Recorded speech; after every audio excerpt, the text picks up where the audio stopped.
La menace terroriste est mondiale, constante et imprévisible. Elle nous oblige à nous adapter à un nouveau mode de vie. C'est le thème de la conférence sur la sécurité mondiale de l'ONG suisse Crans-Montana Forum qui s'est tenue à Bruxelles. Selon les organisateurs, ce défi exige de nouvelles politiques dans la gestion des crises, dans la lutte contre la corruption, pour l'immigration et pour la défense des droits de l'homme. La conférence a eu lieu une semaine après que la Commission européenne a présenté un ensemble de mesures pour mieux défendre les citoyens européens des menaces terroristes.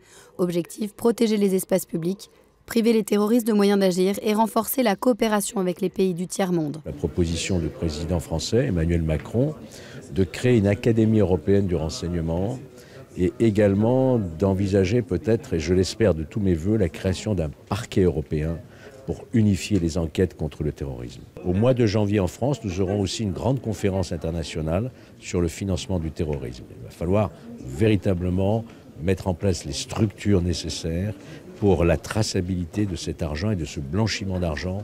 Prendre en compte les moyens de Daesh et d'autres groupes terroristes qui font de la propagande sur Internet et poussent les jeunes à se radicaliser est aussi l'une des grandes priorités.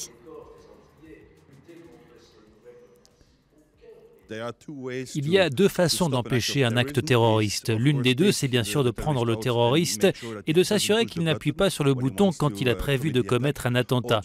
L'autre, c'est simplement de lui enlever l'idée de la tête de commettre une attaque.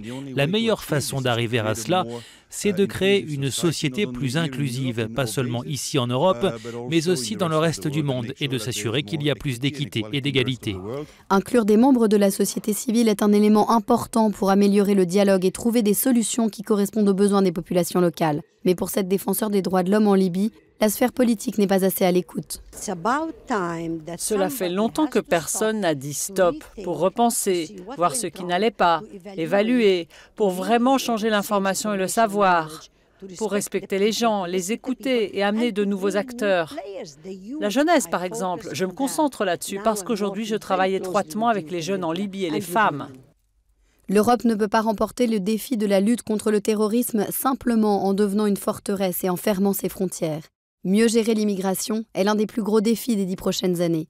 Pour ce prêtre catholique à la tête d'une ONG en Italie, l'Europe doit être un symbole de solidarité et de respect pour les droits de l'homme. L'Europe fait face à une crise des valeurs, l'humanité, la solidarité, le respect des droits de l'homme.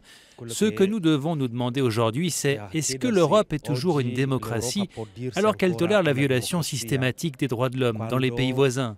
Sta tollerando di fatto alle sue porte vengano sistematicamente violati i diritti umani. L'une des sessions du forum était aussi consacrée à la corruption.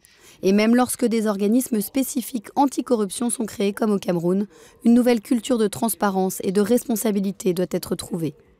Notre existence même en soi provoque un engouement général et une attente passionnée du peuple contre ce fléau qui le gangrène. La déception, c'est que malheureusement, nous n'avons pas le pouvoir de nos investigations et de notre action.